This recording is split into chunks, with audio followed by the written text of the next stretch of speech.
Welcome back to The Geek Show. My name is Alex, and in today's episode we are covering the ongoing struggle to modernise Superman in a way that feels emotionally honest, culturally relevant, and cinematically bold without sort of losing the optimism and idealism that really defines him. For a character who's faster than a speeding bullet, Superman sure has had a slow time finding his cinematic footing lately. Since the cake first soared across the big screen in 1978 with Superman the movie, Hollywood has been in an ongoing, occasionally painful relationship with the last son of Krypton. Every few years a new creative team tries to crack that code. How do you make a story about a nearly invincible alien in spandex feel grounded, emotional, and let's be honest, pretty cool? Some leaned into nostalgia with Superman Returns, others went full like existential crisis, Man of Steel, Justice League, I'll say no more, and then one almost gave us a flying Nicolas Cage, Superman Lives, still one of the greatest what-if stories in movie history. But despite all of that, the world has kept waiting for a Superman that just feels right. Enter James Gunn, the guy who made us cry over a tree and fall in love with a talking raccoon. Now he is trading galactic misfits for the original superhero and launching an all-new DC universe with a bold, weird and surprisingly heartfelt take on Superman. So what's different this time? Why is this version generating real hope, pun intended? Absolutely. And will this be the movie that finally lets the big blue Boy Scout reclaim his place as the heart of superhero cinema? So let's dig into everything we sort of know so far about Superman 2025, from Kryptonian drama and newsroom debates to evil tech bros, snowy crash landings, and yes, Krypto the Superdog. Because once again, the world is about to be asked to believe in a man that can fly, and this time it just might work. So let's make them believe he can fly again and again and again. Let's rewind a little bit, way back to the 70s, where bell-bottoms were big and disco ruled the airwaves. Producers Alexander and Ilya Solkind had kind of a wild idea. What if we made a serious Superman movie? Not cartoonish, just one big, soaring cinematic leap of faith. Now, after some early stumbles, including Goldfinger director Guy Hamilton almost giving Supes a Euro-chic twist, they finally locked in the Omen's Richard Donner, who came in with two very clear goals. Number one, let's treat Superman like a real person, not just a spandex-wearing Saturday morning hero. And number two, tell the visual effects team, make people believe a man can fly, which for 1978 was kind of like asking someone to invent an iPhone using a toaster. And honestly, it worked. Superman the movie became a gold standard for superhero flicks. It was like heartfelt, earnest, a genuinely inspiring origin story before there was the whole cinematic genre. But here's the thing about Superman movies. They tend to fly high and then crash harder than a Kryptonian in a red sun tanning booth. Donner got booted midway through filming Superman 2, and then came the 90s chaos of Superman Lives, aka that movie that almost gave us Nicolas Cage in a mullet and latex. Google it, it is real. And then we fast forward to the 21st century and Supes is still kind of searching for his groove. 70s pun was absolutely intended that time. Studios, they either go full nostalgia trip with Superman Returns, which is like a love letter to Donner's OG vibe, or they try to reinvent the wheel with brooding, punching, philosophy-heavy versions in the Snyderverse.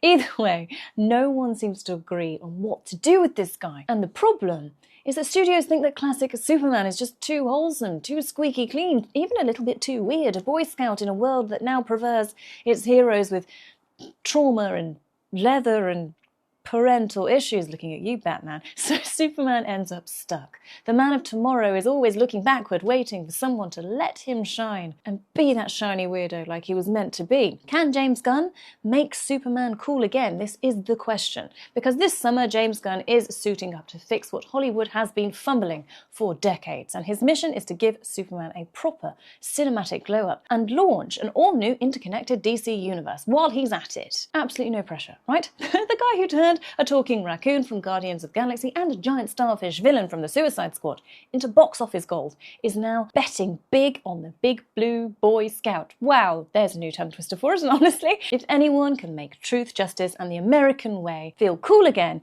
it's probably the dude who made us cry over a tree in a three-word vocabulary. So can Gunn finally make Superman soar, not just in the skies, but straight into the hearts of moviegoers around the globe? That is the billion-dollar question. And if we take a closer look at everything we do know so far about the DCU's new cape-wearing centerpiece, we come to Metropolis, Superman's not-so-secret new beginning. While the full plot is locked up tighter than the Fortress of Solitude on Laundry Day, James Gunn has let a few details slip through the cape. First off, breathe easy, it's not another origin story. No need to buckle in for yet another dramatic scene of Jor-El yelling "Krypton is doomed" while the council sips tea and shrugs, and you won't be spending half the movie in Smallville watching young Clark learn to lift tractors and wrestle with puberty-powered heat vision. Instead, we are jumping into the good stuff. Straight into that comic book, straight into Superman's early days in Metropolis. He's already got the powers, the cape, the mild-mannered glasses, and now he's figuring out how to actually be Superman, balancing his job at the Daily Planet while saving the world. Classic Clark problems, right? And in a bit of an identity crisis, he tries to reconcile his alien roots with his human upbringing. And then you've got a story that's less, how did he get here, and more, who is he really? And judging by that first official photo, you know, the one with the space threat and the serious lean, we're not dealing with emotional tension. Something big and very not from Earth is heading his way, and the recent trailers have all but confirmed it. Superman is just getting started. Metropolis is buzzing, the world is beginning to believe again, and what is brilliant is that they aren't afraid to make it weird, like it should be. We have all seen that slow-mo teeth-punching moment in the most recent trailer, right? It's weird, it's phenomenal, even the spinning laser, I think. But anyway, someone hit the Man of Steel, and they hit him hard. And here's where things get a little dicey. For the first time in this new universe, it looks like Superman might actually get wrecked. No, seriously, if the trailers are any clue, our guy is going to keep taking major hits, major crash landings, even crash landing into a snowy wasteland, like someone pulled the emergency brakes mid-flight. He's hurt. He's down. He's calling for backup, specifically Krypto the Superdog, which is both heartwarming and a little heartbreaking. We'd also like to formally nominate Krypto for Goodest Boy in a crisis, right? But here is, again, a fantastic question. Who or what could be knocking Superman out of the sky like this? Adding to the drama, we've definitely noticed something subtle but telling. Superman's suit is noticeably duller in the teaser. The reds, they're muted, the iconic pop is toned down, which makes us think maybe his cape isn't the only thing going through it. The suit itself might be a visual journey, getting bruised, getting burned, and caked in metaphor and literal mud as Clark fights not just physical threats, but growing public doubt. Those quick shots that we've seen so far suggest people might turn on the Man of Tomorrow, at least for a hot second. It's not easy being Earth's ultimate overachiever, especially when you're bleeding and dirty and still trying to be everyone's beacon of hope. Saving the world is easy. Explaining it to Lois, though, so much. In recent interviews, James Gunn, he gave us a peek behind the curtain, and it sounds like Superman isn't just about saving cats from trees or uppercutting aliens. According to Gunn, the big themes of the movie are hope and kindness, which honestly feels like a mic drop in an age where most superheroes operate somewhere between brooding loner and trauma-powered chaos gremlin. Gunn also hinted that his version of Clark is wrestling with some very real, very human day-to-day struggles. He might be bulletproof, but that doesn't mean his life isn't throwing him curveballs. We're seeing Superman who's still figuring out how to navigate being the most powerful person on Earth while also trying to be, well, just a person. That conflict, it plays out in a key moment from the trailer where we see Clark and Lois having a newsroom sparring match, not with fists, but with opinions. And the topic, Superman intervening in a foreign war.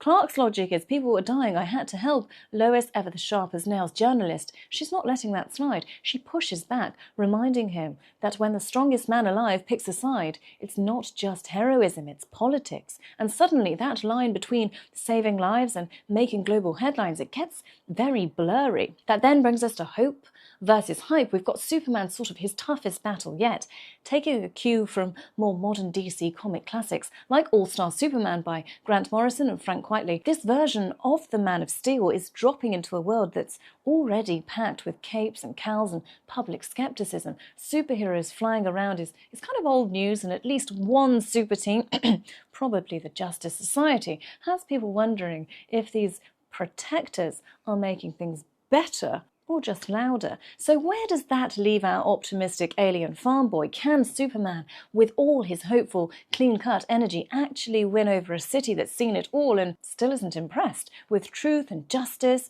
and being a genuinely good guy? Finally get their due, or is Clark Kent just too sincere for this jaded timeline? We then enter Lex Luthor. Now, if the early trailer from May is any indication, Lex isn't just trying to discredit Superman, he might be trying to out-hero him.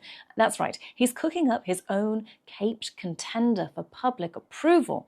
It's classic Lex. If you can't beat him with logic and manipulation, just build your own PR-friendly superhero and slide it into the spotlight. Now, meanwhile, Lois Lane is iconic and unbothered and probably 5 steps ahead of everyone. She's getting a bit of a reboot herself. From the looks of the teasers, sparks are flying between her and Clark pretty early on. And by the time we've seen later trailers, particularly the most recent ones, she's already in the know about his not-so-secret identity. The romantic subplot aside, we're really hoping Lois gets to be Lois, chasing leads, uncovering secrets, asking those tough questions that no one else will. Metropolis, though, is kind of where the past, the present, and the planet all collide at once. Naturally, this whole caped crusade, it kicks off in none other than Metropolis, DC's gleaming city of tomorrow, where Clark Kent, he starts settling in, Superman makes his debut, and everyone has an opinion about the new guy flying around in red boots and big blue pants. Now, Metropolis has been a bit of a shapeshifter over the years. If we go back to the 1950s, the Adventures of Superman series, it was basically LA in disguise, using studio backlots and lots of sunny sidewalks. Richard Donner went full New York City in Superman the movie, even tossing in Rex Reed cameos, and using the New York Daily News building for the Daily Planet exterior. Now, meanwhile, Superman Lives, R.I.P., was heading in a more stylized sort of direction, pulling visual cues from Cleveland and Toronto, the hometowns of Superman's original creators, Jerry Siegel and Joe Shuster. So where does James Gunn land on this Metropolis map? And it turns out he's going with the greatest hits playlist.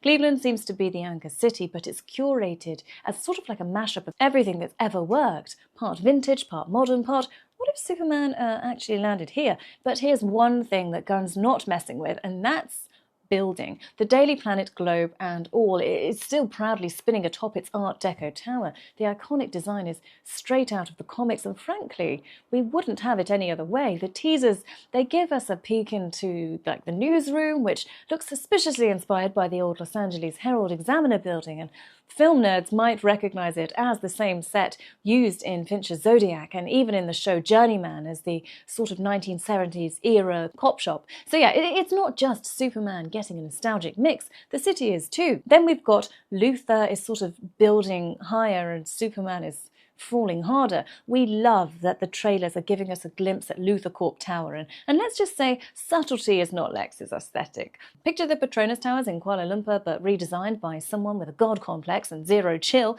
It's towering, it's shiny, it practically screams, no one in this city is taller than me, especially not some alien farm boy in a cape. Because of course Lex Luthor remains the one person in Metropolis who refuses to look up and acknowledge Superman. Beyond Metropolis, we get a few peeks into other iconic DC locations. There's the Kent farm in Smallville, still looking like the most wholesome place on earth to raise a superpowered toddler. We also see Stag Industries, which longtime DC fans will probably recognise as a key piece of another hero's origin puzzle, Metamorpho. And when Superman might snow crash, it weakly sort of tells Krypto to take him home. We're pretty sure he means the Fortress of Solitude. That icy Kryptonian hideaway seems to make its teaser appearance at sort of around the 1:50 mark in a quiet emotional moment where Superman mourns the loss of a mysterious robot. And for a second we thought it might be Kellex, but that loyal metal caretaker from the comics, it just turns out it's a brand new robot character that we see a little bit more of in later trailers, and it honestly makes the scene hit even harder. And the DCU nods, they don't stop there. Eagle-eye fans will have spotted GBS News, the in-universe TV network, first introduced in the comics back in the 70s, Plus is a reference to Boravia, a fictional country where Superman first visited all the way back in 1939. It's bounced around the DC map ever since, sometimes showing up in Black Hawk comics, usually as a vaguely European nation with plenty of plot potential. And the cool part, since it's always had a fluid location, James Gunn can basically plant it anywhere on Earth he needs to. Instant flexibility for world building. Now, Lex Luthor, if we sort of go back to him slightly, he's bringing corporate shade. Well, whatever else is going on with alien superdogs and flying do-gooders, one thing is for sure, he is back, and he is not thrilled about sharing the spotlight. The quote alone from the new trailer is enough to show us they are truly paying homage to his character. When he says they chose him, let them die, it's classic Lex. This time around, we know he's played by Nicholas Hoult, who is no stranger to superhero classics. Shout out to Beast from X-Men, but don't expect a wide-eyed science lab Lex with wires sticking out of his head. We're getting the slick, corporate version. Suited, booted, and way too rich for anyone's comfort. Think less mad genius in a bunker and more tech bro with an evil agenda and a penthouse office view. And yes, he's very annoyed. The teaser gives us a taste of his mood. He's smug, he's bitter, he is likely plotting 12 steps ahead. Think there's even a sort of a blink of him holding what looks suspiciously like a firearm, possibly kryptonite loaded, which, if true, is basically the Luthor version of a HR complaint.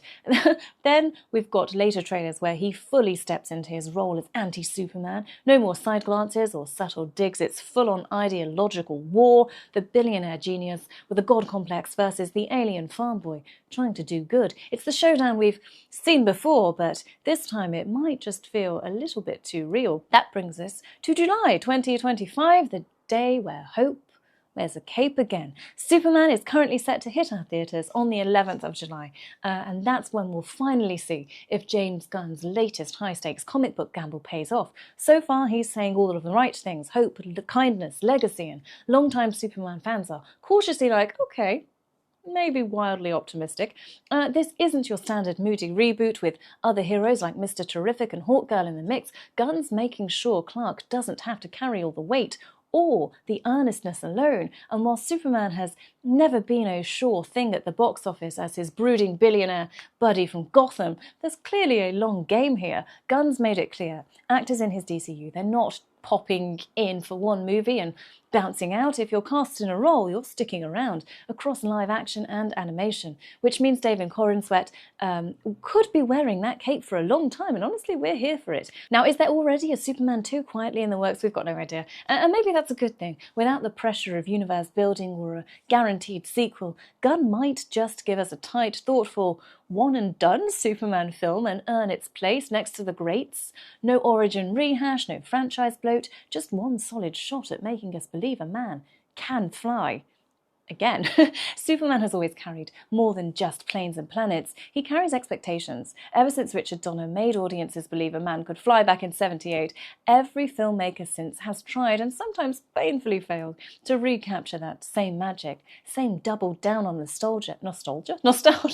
Others tried to punch their way into relevance, but the result has often been the same. A symbol of hope, caught in development limbo, constantly rebooted, reimagined, and then reshelved. But now James Gunn is taking his shot, and it feels different. Instead of treating Superman like a relic that needs fixing or a myth that needs modernizing, Gunn seems to be doing something a little radical, treating him like a person, not just an alien god in a red cape, but a guy who's still figuring himself out while trying to do the right thing in a complicated and skeptical world. We're not starting over with a baby rocket, we're dropping into the middle of the story, into a metropolis that's seen heroes, villains, and a few billionaires with savior complexes already. Superman's learning how to be Superman while navigating trust and politics and heartbreak, alien heritage, and let's not forget a super intelligent villain who thinks the cape should come with a leash. But Gunn isn't doing this alone. He's surrounded Clark with a colourful and chaotic supporting cast. Lois Lane, sharp as ever and likely doing more than just side-eyeing.